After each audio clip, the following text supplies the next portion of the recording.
Welcome back, guys.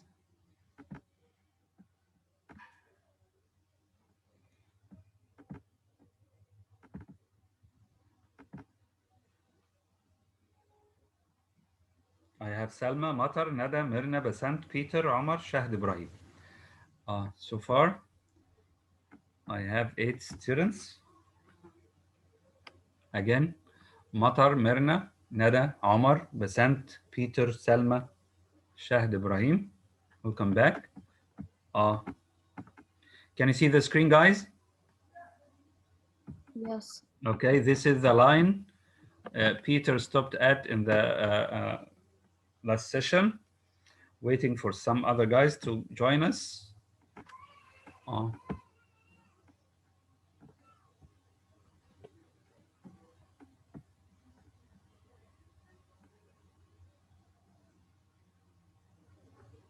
In the first session, Abu Farh, Summer, sorry, Jana, Kiki, and Mashali didn't attend, and I considered Hamid as an absentee because I called her name twice, but he didn't answer.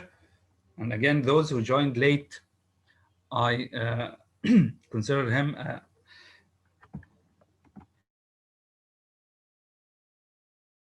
sorry, they attended the session. Those who joined late, although if you attend 7 minutes after the beginning of the session, you are supposed to be an absentee. But Kareem and Danielle, I consider them attendees. Okay, looks like no one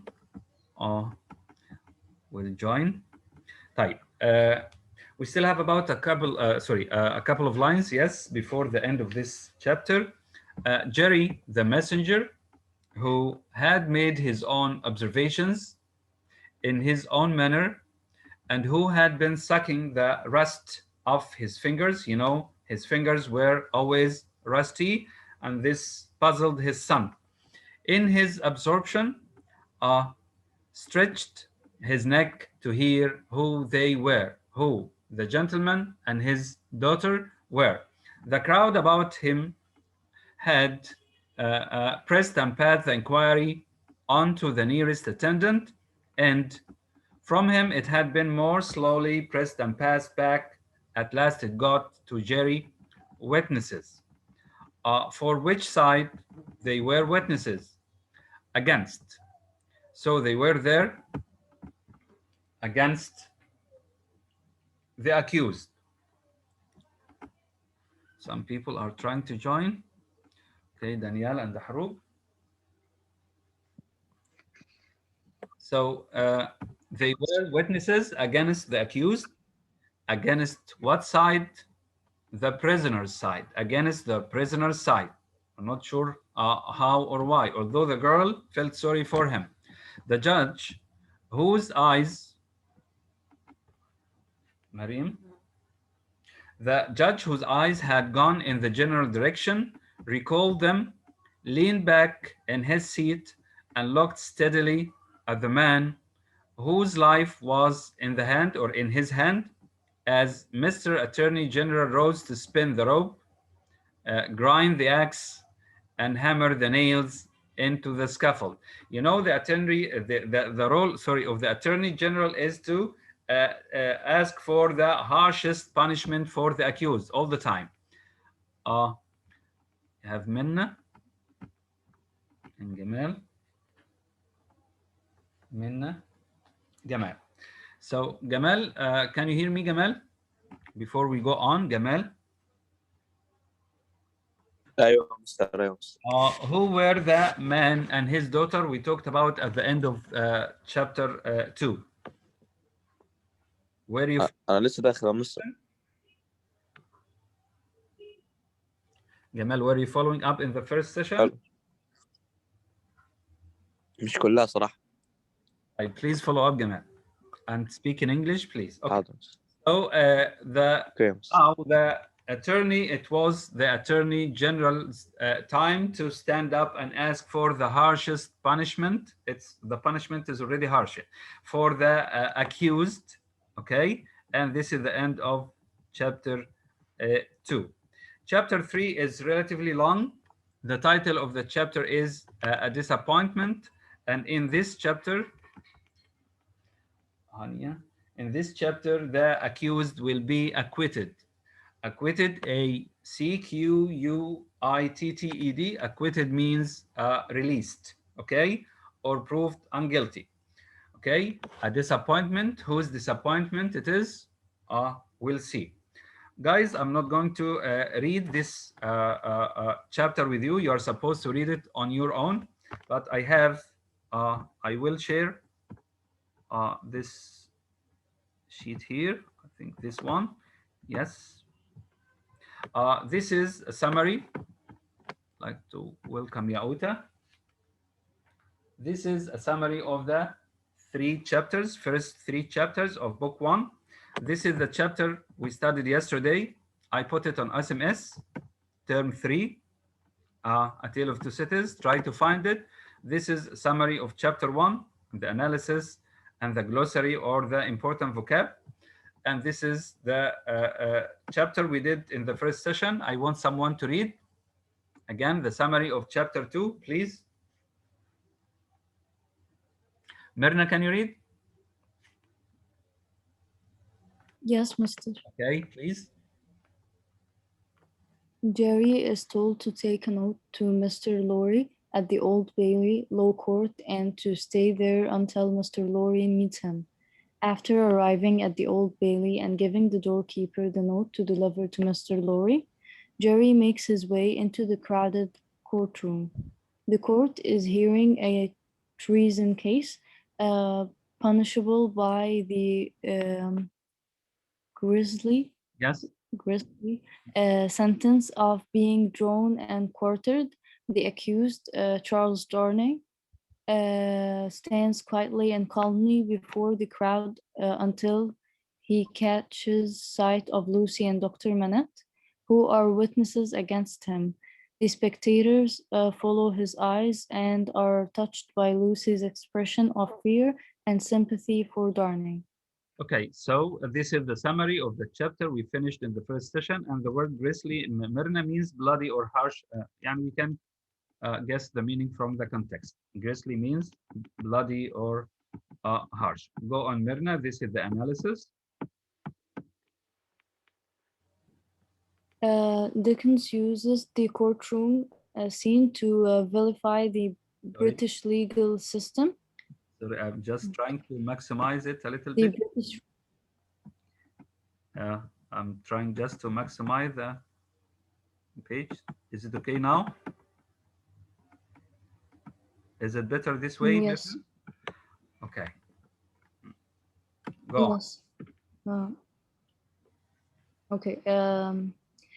Dickens uses the courtroom scene to vilify the British legal system, with the Old Bailey embodying the uncompromising harshness of the law.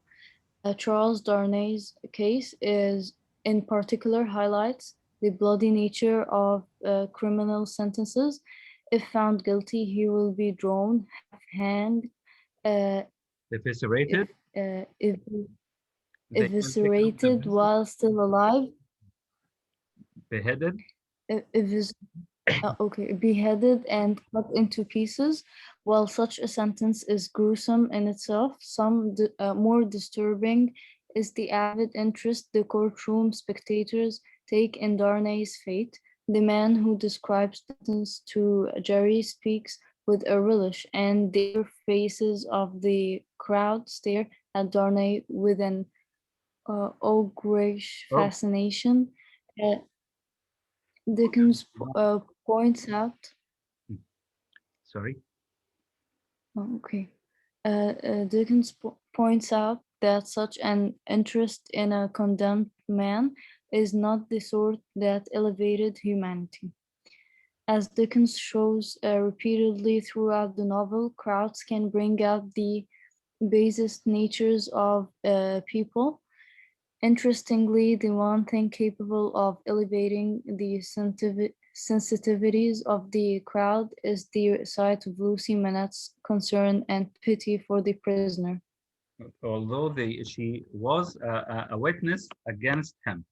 So I'd like to focus on this point again. The writer, Dickens, uses the courtroom scene to vilify, to, let's say, to blame the British legal system, to blame or scorn the British legal system with the Old Bailey, the court, embodying the uncompromising harshness of the law. So Dickens himself wasn't satisfied with the punishment, okay, people received at that time. As we read yesterday, you could be put to death if you steal 40 shillings, a small sum of money. You could be sentenced to death. If found guilty, he will be drawn, half hanged, as we said, eviscerated. Some organs will be taken out from his stomach, maybe, and burnt in front of his eyes, as we read. Eviscerated while still alive. This happens while you are still alive. Beheaded, and of course, you'll not stay alive after you are beheaded. And cut into pieces, quartered. Can you imagine how hard the punishments were? And Dickens himself wasn't satisfied with this. And as you can see, he talks sarcastically about this part.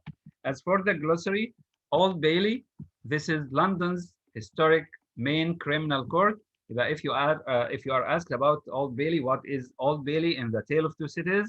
It's simply a courtyard or London's historic main criminal court on Old Bailey Street. Maybe it was named after the street where it lies. Tyburn, this is how this word is pronounced. Public hangings in London took place at gallows, المشانق يعني gallows, you know gallows, called the Tyburn tree. المشنقة نفسها is called the Tyburn tree until 1783. So Tyburn is the or Tyburn tree was the place where the hangings in London took place, or this is the name of the gallows where people were hanged. Pillory, it's a device consisting of a wooden board with holes for the head and hands. You are accustomed with it in the movies, I think, in which petty offenders were formerly locked and exposed to public scorn, the stocks. If you are a little criminal, you do something which is petty. Petty means little or small offenders. Okay. You were put in this device and the public scorn you. A trap here is a hinged or sliding door in a roof, ceiling, or floor, which lifts or slides to cover an opening. This is the meaning of trap here. And Bedlam, the hospital of St. Mary of Bethlehem, a London insane asylum. So it's an asylum or a hospital for those mentally retarded people or crazy people, insane people, where Londoners went to watch the mentally unstable for entertainment. They went to watch those people for entertainment. And here Dickens focuses on the, there is, he says here that the crowd is the bassist. Crowds show the bassist. Where is it? It was here. As Dickens shows repeatedly throughout the novel, crowds can bring out the basest natures of people. If there is a crowd, you can control them easily.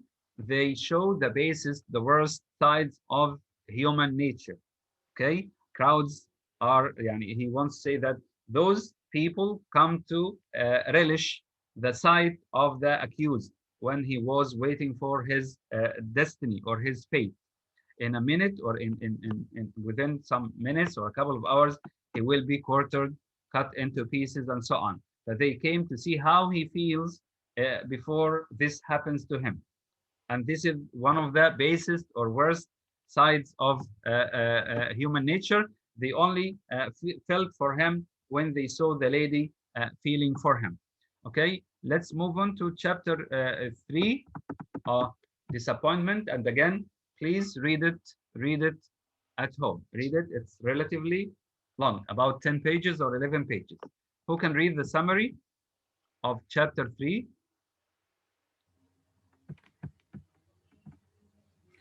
I have Basant. Okay. The trial begins with the Attorney General's long and oftentimes digressive statement of the treason charges against Darnay.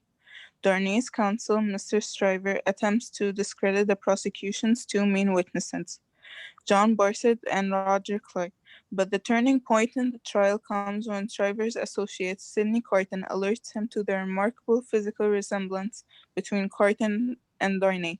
Stryver dramatically calls attention to the resemblance during the questioning of another witness for the prosecution, casting doubt onto the man's testimony that he saw Darnay waiting for someone in a hotel. Stryver then concludes the case with witnesses and a summation that Payne Barsett as a spy and traitor and Cly as his accomplice. Darnay, he states, is an innocent victim whose confidential family matters cause him to travel between the two countries. After an hour and a half, the jury returns with a verdict. Darnay is innocent. 50%. Okay, so the trial begins with the Attorney General's long and oftentimes digressive. He digresses to other topics or issues. He doesn't focus, or he wasn't focusing on the case all the time of the treason charged against Darnay. Darnay's counsel or his lawyer, Mr. Stryver, remember this name, Mr. Stryver, attempts to discredit the prosecution's two main witnesses. There were two main witnesses, John Barsad, remember this name, John Barsad, and Roger Cly. John Barsad and Roger Cly, these were the two main witnesses against Charles Darnay. But the turning point in the trial comes when Stryver's assistant, Sidney Carton, remember Sidney Carton? We talked about Sidney Carton before, alerts him to the remarkable physical resemblance between Carton and Darnay. Carton and Darnay were doppelgangers. You know, when you have a doppelganger, a doppelganger is a person who looks exactly like you. Sidney himself, the assistant of the counsel or the lawyer, looked exactly like the accused. What does this mean? When the two witnesses said that we saw him in a specific hotel talking to somebody, maybe they saw the wrong person, because as you can see, you have two copies of the same person at the same time. Darnay has or bears striking resemblance with Carton. But this is enough proof that, or evidence that Darnay is Maya is joining. Darnay is innocent. Again, but the turning point in the trial, this is the turning point in the trial, guys, comes when Stryver's associate or assistant, Sidney Carton, alerts whom? Alerts Stryver to the remarkable physical resemblance between Carton and Darnay. If you remember in chapter 2, Sidney Carton was the gentleman who was looking at the ceiling all the time, which means he wasn't paying attention to anything.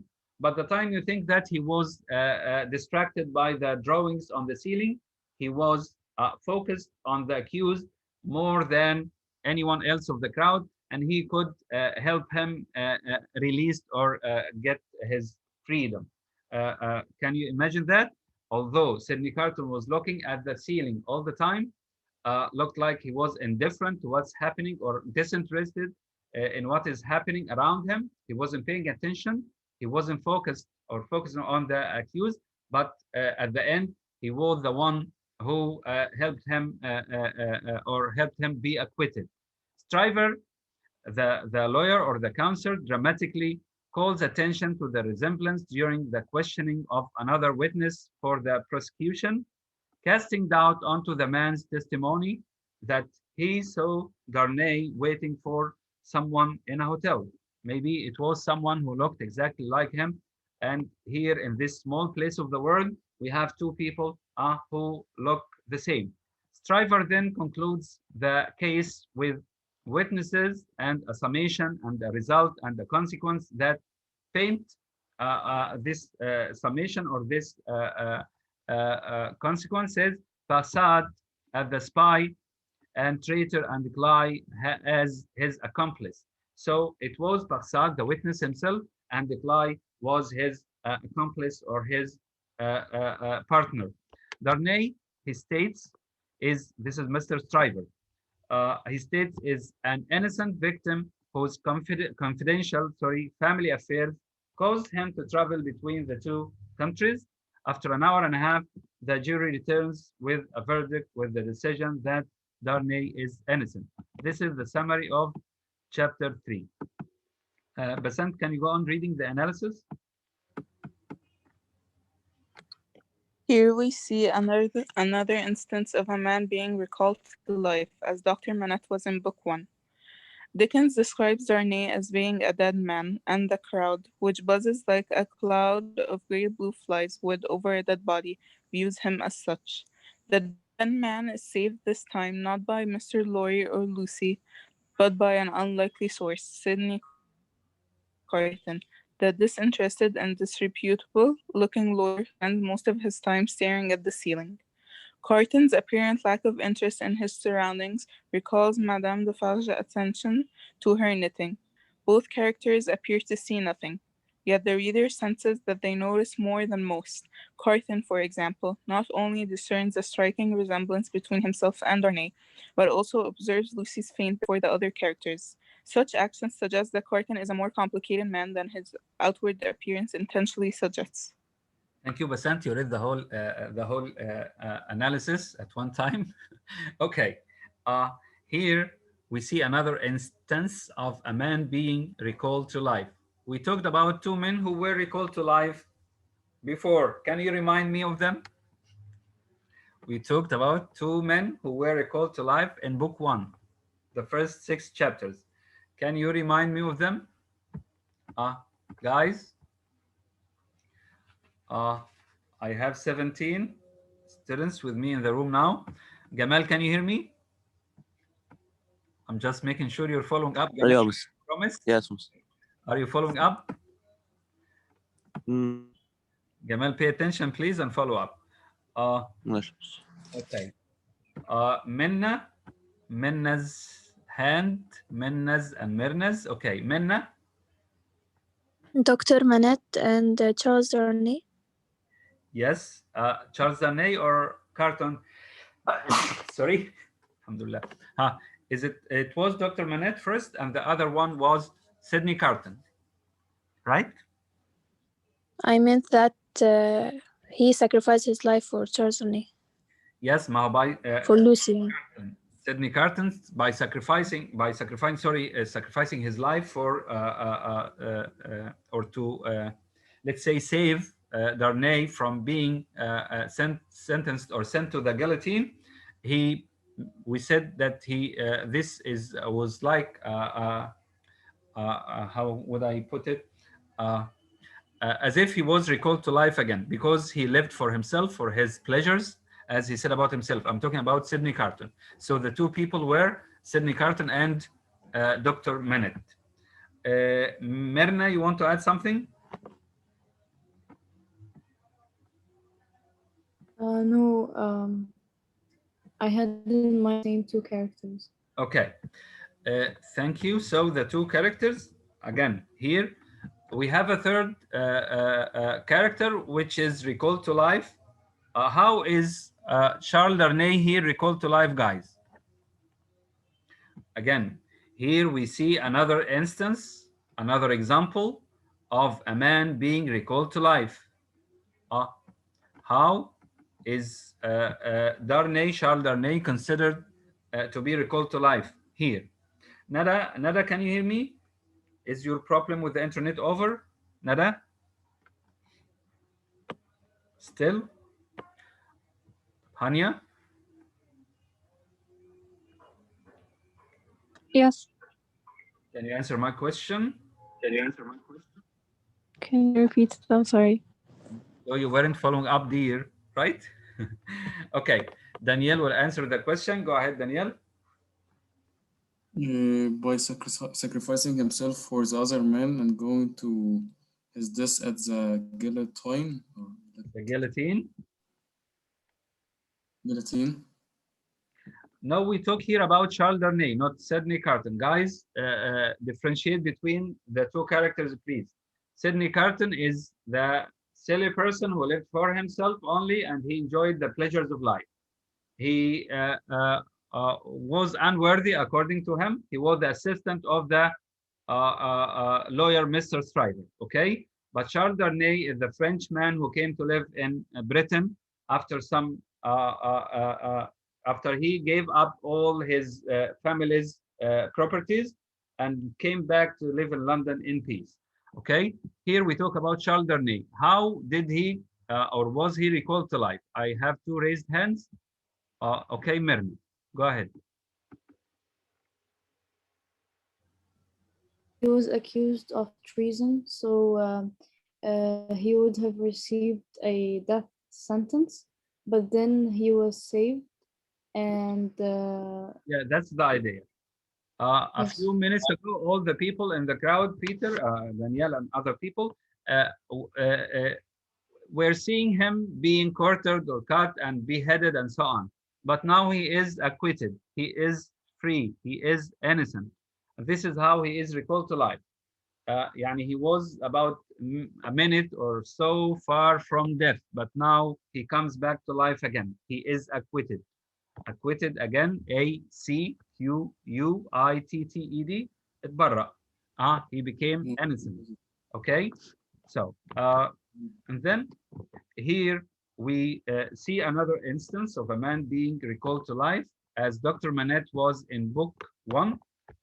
Dickens describes Darnay as being a dead man because he was about to die, and the crowd, which buzzes like bees or flies, a cloud of great blue flies. You know, blue flies, guys, gather when there is a dead body.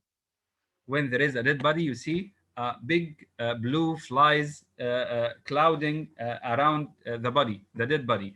Would over a dead body views him as such. They all viewed him as a dead body. The dead man is saved this time not by Mr. Lorry or Lucy, but by an unlikely source. Sidney Carton, the disinterested and disreputable looking lawyer who spends most of his time staring at the ceiling, as I said earlier. Carton's apparent lack of interest in his surroundings, he was looking at the ceiling. This means he wasn't interested in the trial or what's happening around him. Recalls Madame Defarge's attention to her knitting. This reminds us of Madame Defarge's attention to her knitting. She was knitting all the time, but the time she was knitting, she was or she knew more than anyone around her about what's going on around.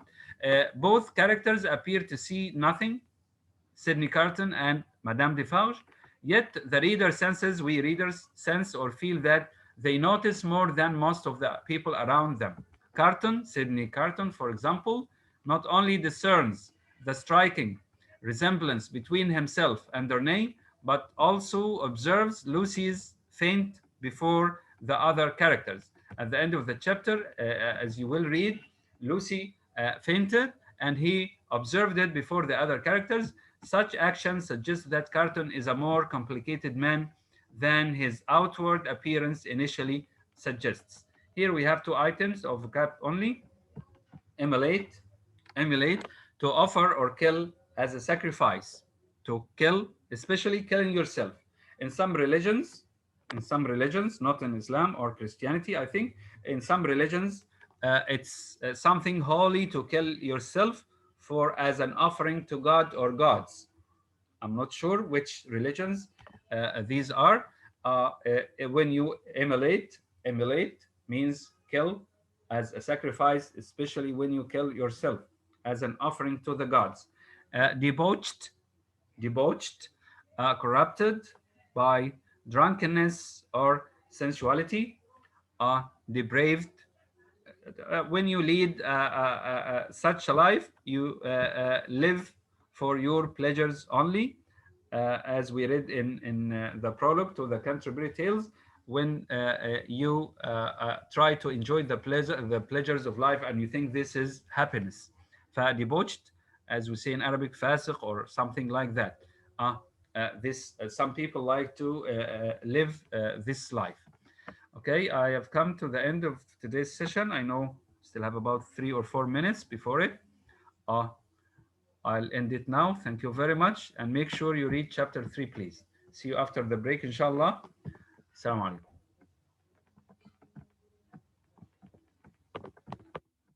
Bye.